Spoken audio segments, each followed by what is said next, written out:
Hello, good morning students. बेटा 12th class में अपने पास वेक्टर का चैप्टर चल रहा है और इसमें आज का अपना मेन टॉपिक है एक्सरसाइज 12.4 में section formula and mid point formula. बिल्कुल वो कॉन्सेप्ट है जो आप 11th 12th में पढ़ चुके हैं। बेटा देखिए, इसमें एक पॉइंट पी है जिसका पोजीशन वेक्टर आपसे दिया है 3 times of vector A minus 2 times of vector B. Position vector P, vector of P is equals to this. एक दूसरा पॉइंट क्यू है जिसका पोजीशन वेक्टर आपसे A vector plus B vector दिया हुआ है। पोजीशन वेक्टर ऑफ क्यू को आप लिखते हैं वेक्टर ओ क्यू। अब एक पॉइंट आर है जो पी क्यू को 2:1 में डिवाइड करता है। डायग्राम पे ध्यान दीजिए, ठीक है। तो बस आपने सेक्शन फॉर्मूला यूज करते हुए, बाय यूजिंग सेक्शन फॉर्मूला, आप 10th 11th में कोऑर्डिनेट वर्ड्स लिखते थे। कोऑर्डिनेट्स ऑफ पॉइंट आर यहाँ पर लिखेंगे पोजीशन वेक्टर, ठीक है। यहाँ भी हम उसका पोजीशन वेक्टर बताएंगे क्योंकि इन पॉइंट्स के पोजीशन वेक्टर आपसे दिए हुए हैं।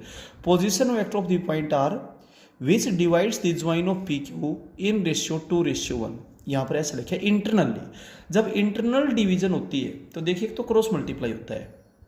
2 को इधर मल्टीप्लाई करेंगे पोजीशन वेक्टर ऑफ क्यू से, प्लस 1 को मल्टीप्लाई करेंगे पोजीशन वेक्टर ऑफ पी से, divided by sum of ratio 2 + 1। अगर डिवीजन इंटरनल की जगह अगर एक्सटर्नल है तो प्लस की जगह माइनस हो जाएगी। बस केवल इतना फर्क पड़ेगा, बाकी और कोई फर्क नहीं आएगा। बेटा 2 एज इट इज। और पोजीशन वेक्टर ऑफ आर को आप वेक्टर ओ आर लिखेंगे। पोजीशन वेक्टर ऑफ क्या वो आपके पास है A vector plus B vector plus 1 time of P vector, 3 times of A vector minus 2 times of B vector. अब देखिए, आप इस 2 को जब अंदर मल्टीप्लाई करेंगे 2 times of A vector plus 2 times of B vector plus 3 times of A vector minus 2 times of B vector, 2b से 2b cancel हो जाएगा, 2a + 3 हो जाएगा, 5 times of A vector upon 3। यही बेटा आपका रिजल्ट है। अब इसी क्वेश्चन का जो बी पार्ट है उसमें इंटरनल डिवीजन की जगह एक्सटर्नल डिवीजन है। तो जहां पर बीच में प्लस थी न्यूमरेटर में और डिनोमिनेटर में, वहां दोनों जगह माइनस हो जाएगी। केवल इतना डिफरेंस आएगा। By using section formula, position vector of the point R which divides P Q in the ratio 2:1 externally. तो बस बीच में जहां पर आपने प्लस लगाई वहां पर बेटा माइनस हो जाएगी और बिल्कुल same as it is solve होगा। कैलकुलेशन में किसी टाइप की गलती ना करिए। अब चलते हैं इसके सेकंड पार्ट में, फर्स्ट क्वेश्चन का सेकंड पार्ट। पी पॉइंट का पोजीशन वेक्टर दे रखे है जिसको आप वेक्टर ऑफ पी से डिनोट करते हैं 3i cap plus 2j cap minus 1k cap. ऐसा भी हो सकता था कि पी पॉइंट के कोऑर्डिनेट्स दे रखे हो 3, 2, -1, तो पोजीशन वेक्टर आप खुद लिखते 3i cap plus 2j cap minus 1k cap. इसके बाद दूसरा पॉइंट क्यू दिया है जिसका पोजीशन वेक्टर दे रखे है -i cap plus 3j cap plus 4k cap. Position vector of Q, vector O Q is equals to -1i cap plus 3j cap plus 4k cap. अब एक आर पॉइंट है जो P Q को 2:3 में divide करता है। तो जब डिवाइड करता है तो वहां डिवीजन फॉर्मूला यानी कि सेक्शन फॉर्मूला लगेगा, ठीक है। By using section formula, position vector of the point R, यह ध्यान रखें, which divides the join of P Q in the ratio 2:3। बिल्कुल फर्स्ट क्वेश्चन की तरह से एक पार्ट इंटरनल डिवीजन है, एक एक्सटर्नल डिवीजन है इंटरनली। तो देखिए डायग्राम में ध्यान दें, 2 को मल्टीप्लाई करेंगे पोजीशन वेक्टर ऑफ क्यू से, प्लस 3 को मल्टीप्लाई करेंगे पोजीशन वेक्टर ऑफ पी से, divided by sum of ratio 2 + 3। और बांटने वाला पॉइंट आर है इसलिए position vector of R O R vector हो जाएगा। ये आपसे गिवन है position vector of Q, position vector of P भी आपसे गिवन है। कैलकुलेशन में गलती ना करें, 2 को अंदर मल्टीप्लाई करें, 3 को अंदर मल्टीप्लाई करें और बेटा फिर कैलकुलेट करते। अब इंटरनल की जगह बस एक्सटर्नल डिवीजन है, तो जहां पर बीच में प्लस थी न्यूमरेटर में भी और डिनोमिनेटर में भी, वहां पर दोनों जगह क्या हो जाएगी बेटा आपके पास है माइनस हो जाएगी। तो position vector of R 2 times of vector O Q, plus की जगह माइनस हो जाएगा 3 times of vector O P, divided by 2 + 3 या 2 - 3 हो जाएगा। 2 बेटा पोजीशन वेक्टर ऑफ क्यू लिख दिया, -3 पोजीशन वेक्टर ऑफ पी लिख दिया, -1। अब -1 को आप हर एक के बटे में अलग अलग कर देंगे, ठीक है। अब चलते हैं सेकंड क्वेश्चन के फर्स्ट पार्ट में। आपसे 2 पॉइंट्स दे रखे हैं पी और Q. Position vector of P, vector of P is equal to 2 times of A vector plus B vector दिया है। Position vector of Q, vector of Q A vector -3 times of B vector आपसे given है। R point P Q को 1 और 2 के ratio में externally divide करता है, ये दिया है। R point divides P Q in ratio 1:2 externally. तो एक्सटर्नली में जहां बीच में प्लस होती है बस वहां माइनस हो जाएगी। तो 1 को मल्टीप्लाई करेंगे पोजिशन वेक्टर ऑफ क्यू से, माइनस 2 को मल्टीप्लाई करेंगे 2a + b से अपॉन 1 - 2। तो ये बेटा यहीं पर इसी पेज पे कर दिया गया है, देखिए ध्यान से। 1 को multiply position vector of Q से, माइनस 2 को multiply position vector of P से, डिवाइडेड बाय 1 - 2। कैलकुलेशन बिल्कुल सही करें। पोजीशन वेक्टर ऑफ क्यू आपके पास है, पोजीशन वेक्टर ऑफ पी आपके पास है, आपस में एक्सचेंज ना करें और कैलकुलेशन बिल्कुल सही करें। फिर आपसे आगे क्या प्रूव करवाया गया है कि जो P है वो आर क्यू का मिड पॉइंट है। तो मिड पॉइंट फॉर्मूला यूज करेंगे मिड पॉइंट प्रूव करने के लिए, by using mid point formula. तो mid point of R Q, तो आर क्यू का mid point position vector of R plus position vector of Q divided by 2। Mid point ये है कि दोनों के पोजीशन वेक्टर ऐड करके उसको 2 से डिवाइड कर दें। पोजीशन वेक्टर आर आपने फाइंड आउट किया है, पोजीशन वेक्टर ऑफ क्यू आपके पास दिया हुआ था, आप इसको कैलकुलेट करेंगे तो जो रिजल्ट आएगा बेटा वो पोजीशन वेक्टर ऑफ पी है, आप ऑब्जर्व कर सकते हैं। इसलिए P है वो आर क्यू का क्या है, मिड पॉइंट है। OP वेक्टर को आप लिख सकते हैं position vector of A point P। तो इसका मतलब जो P है वो आर क्यू का क्या है, मिड पॉइंट। ऐसा ही आपने प्रूव करना था। इस क्वेश्चन का सेकंड पार्ट बिल्कुल सेम एज इट इज बेटा, आप उसको खुद ब खुद करेंगे। थर्ड क्वेश्चन में क्या बोलता है, एक पॉइंट P है, उसका पोजीशन वेक्टर आपके पास दिया है 2i cap + 3j cap + 4k cap. इसके बाद दूसरा पॉइंट क्यू दिया है जिसका पोजीशन वेक्टर दे रखा है 4i cap + 1j cap - 2k cap. और ये कहा है कि जो r है वो P क्यू का मिड पॉइंट है। तो मिड पॉइंट है तो मिड पॉइंट फॉर्मूला यूज करें, और मिड पॉइंट फॉर्मूले में भी सेक्शन फॉर्मूले का ही यूज हुआ है, क्योंकि जो मिड पॉइंट होता है वो 1:1 में डिवाइड करता है।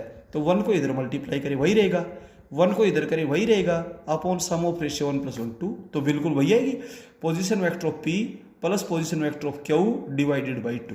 तो ये भी सेक्शन फॉर्मूले से ही बना हुआ है। पोजीशन वेक्टर ऑफ P आपके पास गिवन है, पोजीशन वेक्टर ऑफ क्यू आपके पास गिवन है, डिवाइडेड 2। लाइक टर्म्स ऐड कर दें, आई कैप में आई कैप वाली, जे कैप में जे कैप वाले, और के कैप में के कैप की टर्म डिवाइडेड बाई 2, और बेटा इसको कैलकुलेट करते हैं। ये था आपके पास क्वेश्चन नंबर 3। इसके बाद चलते हैं क्वेश्चन नंबर 4 में। फोर्थ क्वेश्चन में एक पॉइंट ए है 1 - 2 - 8, दूसरा पॉइंट बी है 5 0 - 2, और तीसरा पॉइंट सी है 11 3 7। सबसे पहले आपने इन 3 पॉइंट्स को कोलिनियर चेक करना है। कोलिनियर पॉइंट्स वो पॉइंट्स होते हैं जो एक ही लाइन में लाई करते हो, एक स्ट्रेट लाइन में हो। तो हम इनको मानकर चलते हैं, if possible let the given points A B and C are collinear. हमने ऐसा मान लिया कि तीनों एक ही लाइन में हैं। अगर हम लास्ट में सही रिजल्ट पहुंचते हैं तो इसका मतलब हमने बिल्कुल सही माना है, और लास्ट में अगर कंट्राडिक्शन आती है इसका मतलब हमने गलत मान लिया। अब ये पॉइंट जब एक ही लाइन में हैं तो इनमें से कोई ना कोई एक पॉइंट बाकी दो को किसी रेशियो में काटता होगा। तो आपने 10th में 11th में जब भी रेशियो पूछा गया हो तो आप के रेशियो 1 मान करके चलते थे। Let point B divides A C in ratio के रेशियो 1। क्लियर है। अब अगर के की वैल्यू पॉजिटिव आएगी तो अपने आप इंटरनल डिवीजन हो जाएगा, और के की वैल्यू अगर नेगेटिव आएगी तो एक्सटर्नल डिवीजन हो जाएगा। ठीक है, एक्सटर्नल डिवीजन होने का मतलब बी पॉइंट ए सी के बीच में नहीं है, एक तरफ है, या इधर या इधर। ठीक है, ये इसके बाद by using section formula position vector of B, जिसको आप वेक्टर ऑफ बी से रिप्रेजेंट करते हैं, कैसे करेंगे सुनिए। के को मल्टीप्लाई करेंगे पोजीशन वेक्टर ऑफ सी से, प्लस 1 को मल्टीप्लाई करेंगे पोजीशन वेक्टर ऑफ ए से, divided by sum of ratio. Clear है।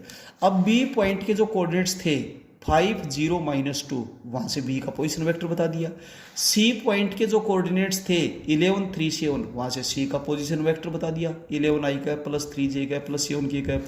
ए पॉइंट के कोऑर्डिनेट्स थे 1 - 2 - 8, वहां से ए पॉइंट का पोजीशन वेक्टर बता दिया, 1 i cap - 2j cap - 8 k cap. देखिए ये के एक स्केलर है, और के कैप एक unit vector in the positive direction of Z axis, J cap unit vector in the positive direction of Y axis, I cap is a unit vector in the positive direction of X axis. बेटा like terms इकट्ठी करेंगे, 11 K I cap + 1 i cap, I cap बार common ले लेंगे, 11 K + 1 plus 3k J cap बाहर common ले लिया, -2 जे cap, तो जे कैप बाहर -2 अंदर हो गया, प्लस 7k के कैप -8 के कैप, तो के कैप बाहर कॉमन ले लेंगे, 7k -8 divided by k + 1, left hand side as it is है। अब आप इस k + 1 को हर टर्म के साथ अलग अलग कीजिए, this upon k + 1 I cap plus this upon k + 1 J cap plus this upon k + 1 के कैप। अब ये वेक्टर इस वेक्टर के इक्वल है तो आई वाला कंपोनेंट आई वाले कंपोनेंट के इक्वल होगा, जे वाला कंपोनेंट जे वाले कंपोनेंट के इक्वल होगा और के वाला कंपोनेंट के वाले कंपोनेंट के इक्वल होगा। अब 11k + 1 अपॉन k + 1 की वैल्यू 5, 3k - 2 अपॉन k + 1 की वैल्यू 0, 7k - 8 अपॉन k + 1 की वैल्यू -2। अब आप यहाँ पे हर जगह क्रॉस मल्टीप्लाई करेंगे, क्रॉस मल्टीप्लाई करने के बाद बेटा इसको सोल्व करेंगे तो आपके पास यहाँ से k की वैल्यू 2/3, यहाँ से भी k की वैल्यू 2/3 और यहाँ से भी k की वैल्यू 2/3 ही आएगी। अगर हर जगह से k की वैल्यू सेम तो आती है, इट मीन्स आपने जो शुरू में सपोज किया वो बिल्कुल सही है और तीनों के तीनों पॉइंट्स कोलिनियर है। अगर एक जगह से भी k की वैल्यू डिफर करती है, इट मीन्स आपने जो माना वो गलत मान लिया और गिवन पॉइंट्स कोलिनियर नहीं है। Value of k is same from everywhere, that is points A, B, C are collinear. और B divides C in the ratio 2:3, 2/3 means 2:3। और अगर नेगेटिव वैल्यू आती तो इसका मतलब इंटरनल की जगह एक्सटर्नल डिवीजन होता। क्लियर है, लेकिन अब इंटरनल डिवीजन है। अब चलते हैं क्वेश्चन नंबर 5 में। क्वेश्चन नंबर 5 में ABCD कोई भी एक क्वाड्रिलेटरल है, ABCD कोई भी एक क्वाड्रिलेटरल है। इस क्वाड्रिलेटरल में AC और BD डायगोनल्स है, AC का मिड पॉइंट P है, BD का मिड पॉइंट Q है, इतना दिया हुआ है बेटा आपसे। तो हम क्या करते हैं कि ये जो चारों वर्टिसेस है ABCD, इनके हम पोजीशन वेक्टर मान लेते हैं। Let A vector, B vector, C vector, D vector are the position vector of vertices A, B, C and D। Clear है। अब in a quadrilateral ABCD, P and Q are the mid points of diagonal AC and BD। AC का mid point P है और BD का mid point क्या है, Q है। अब मिड पॉइंट से तो मिड पॉइंट फॉर्मूला यूज करेंगे, मिड पॉइंट फॉर्मूला यूज करके P का पोजीशन वेक्टर बताएंगे। तो P किसका मिड पॉइंट, AC का, तो position vector of A plus position vector of C divided by 2। Q किसका मिड पॉइंट है, BD का, तो मिड पॉइंट फॉर्मूला लगाएंगे position vector of B plus position vector of D divided by 2। बेटा बिल्कुल यहाँ पे ऐसा ही किया गया है। Position vector of P AC का मिड पॉइंट है, position vector of A plus position vector of C divided by 2। Q BD का मिड पॉइंट है, position vector of B plus position vector of D divided by 2 हो गया। अब जो prove करना है उसकी राइट हैंड साइड देते हैं 4 times of vector PQ, 4 as it is. PQ vector find out करने का तरीका होता है position vector of Q minus position vector of P, ये हम आपको ऑलरेडी बता चुके हैं, समझा चुके हैं। अब पोजीशन वेक्टर ऑफ Q आपके पास है B प्लस D बाई 2 और पोजीशन वेक्टर ऑफ P है A प्लस C बाई 2। अब आप सोल्व करेंगे तो एलसीएम आ जाएगा 2 से 4 को कैंसिल कर दे, 2 हो जाएगा। B plus D minus A minus C होगा, ध्यान दे, इतना ही ड्रॉप कर दे। इसके बाद left hand side AB vector plus AD vector plus CB vector plus CD vector. देखिए AB वेक्टर का फॉर्मूला होगा position vector of B minus position vector of A, AD का होगा position vector of D minus position vector of A, CB का होगा position vector of B minus position vector of C, CD का होगा position vector of D minus position vector of C। और बेटा अब ये आपके पास सभी है, कैलकुलेट करेंगे तो लेफ्ट राइट दोनों सेम हो जाएंगे, हेंस प्रूव्ड। अब बेटा चलते हैं इससे नेक्स्ट क्वेश्चन में। देखिए एक थ्योरम आपने 9th 10th क्लास में भी की हुई है कि किसी ट्रायंगल में किन्हीं भी दो साइड्स के मिड पॉइंट को ज्वाइन करने वाला लाइन सेगमेंट तीसरी साइड के पैरेलल होगा और तीसरी से हाफ होगा। Prove that the line segment by joining the midpoints of any two sides in a triangle is parallel to third side and is half of the third side। ऐसा आपने prove करना है, लेकिन बेटा यहाँ वेक्टर मेथड का use करते हुए प्रूव करना है। तो देखिए ABC कोई भी ट्रायंगल है, इसमें ABC के पोजीशन वेक्टर हमने मान लिए A vector, B vector, C vector. Let A vector, B vector and C vector are the position vectors of vertices A B and C in any triangle ABC. ABC कैसी triangle हो सकती है? P and Q are the midpoints of sides AB and AC. P and Q are the midpoints of side AB and AC. Clear है? In triangle ABC। अब देखिए P है वो AB का मिड पॉइंट है, तो मिड पॉइंट फॉर्मूला यूज होगा bye using mid point formula. Position vector of P आपके पास हो जाएगा position vector of A, diagram देखे पहले, plus position vector of B divided by 2। ऐसे ही पोजीशन वेक्टर ऑफ Q क्या होगा? Position vector of A plus position vector of C divided by 2। ये हो गया आपके पास। इसके बाद आपसे पूछा गया है बेटा वेक्टर PQ वेक्टर जब फाइंड आउट करेंगे तो इसका फॉर्मूला होता है position vector of Q minus position vector of P। Position vector of Q आपने फाइंड आउट कर रखा है A vector plus C vector by 2 minus position vector of P आप निकाल चुके हो A vector plus B vector divided by 2। LCM क्या जाएगा? 2 A vector plus C vector minus A vector minus B vector. A vector C vector क्या हो जाएगा? Cancel. C vector minus B vector divided by 2। C vector क्या है? Position vector of C। B vector क्या है? Position vector of B। ये किसका formula होता है? ये वेक्टर BC निकालने का फॉर्मूला होता है। BC वेक्टर का यही तो तरीका होता है, position vector of C minus position vector of B। अब देखिए PQ वेक्टर BC वेक्टर के हाफ के इक्वल है, तो इक्वालिटी की जब आप डेफिनेशन यूज करोगे according to definition of equality तो वो आपस में पैरेलल भी होते हैं, तो PQ BC के पैरेलल हो गया और उनका मैग्नीट्यूड भी सेम होता है। मैग्नीट्यूड क्या होती है? लेंथ या distance between the initial point and terminal point. तो PQ डिस्टेंस BC के हाफ के इक्वल है और डायरेक्शन भी सेम होगी, लेकिन डायरेक्शन का हमारे लिए कोई यूज नहीं, इसलिए बेटा हम उसका कोई जिक्र नहीं करते। तो ये था आपके पास 6th क्वेश्चन, हैंस प्रूव्ड। अब चलते हैं इस एक्सरसाइज के लास्ट क्वेश्चन में। देखिएगा ABCD एक क्वाड्रिलेटरल है, इसमें अपोजिट साइड का एक पेयर इक्वल भी है और पैरेलल भी है। We are given that ABDC के पैरेलल है और ABDC की इक्वल है। ये दो चीजें दे रखी है। आपने ABCD को एक पैरेललोग्राम प्रूव करना है। ये थ्योरम 10th में भी होती थी, लेकिन अब आपने वेक्टर मेथड से प्रूव करनी है। तो बेटा A vector, B vector, C vector, D vector are the position vectors of points A, B, C and D। ABDC की इक्वल है, ABDC के पैरेलल है और डायरेक्शन बेटा हमने सेम ले ली B और DC की, तो इक्वालिटी की तीनों कंडीशन सेटिस्फाई होगी तो बेटा AB वेक्टर DC वेक्टर की इक्वल होगा। AB वेक्टर का फॉर्मूला होता है position vector of B minus position vector of A। DC vector का फॉर्मूला होता है position vector of C minus position vector of D। आप इस तरीके से इंटरचेंज करें कि हर टर्म पॉजिटिव हो जाए। A वेक्टर इधर आकर पॉजिटिव हो जाएगा, D वेक्टर उधर जाकर पॉजिटिव हो जाएगा। अब दोनों तरफ 2 से डिवाइड करिए, B प्लस D बाई 2।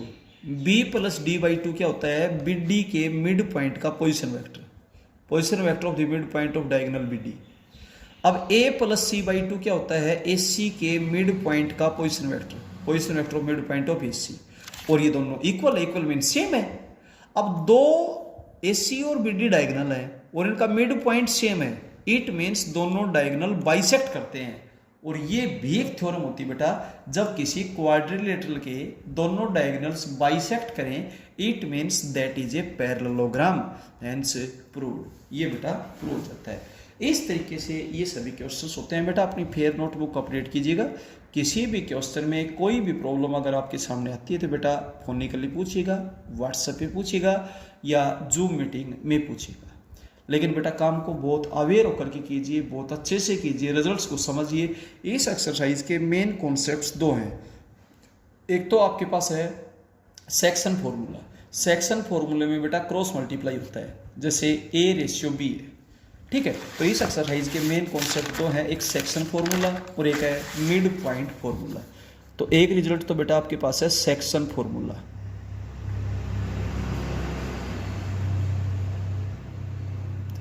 और दूसरा रिजल्ट आपके पास है बेटा मिड पॉइंट फॉर्मूला।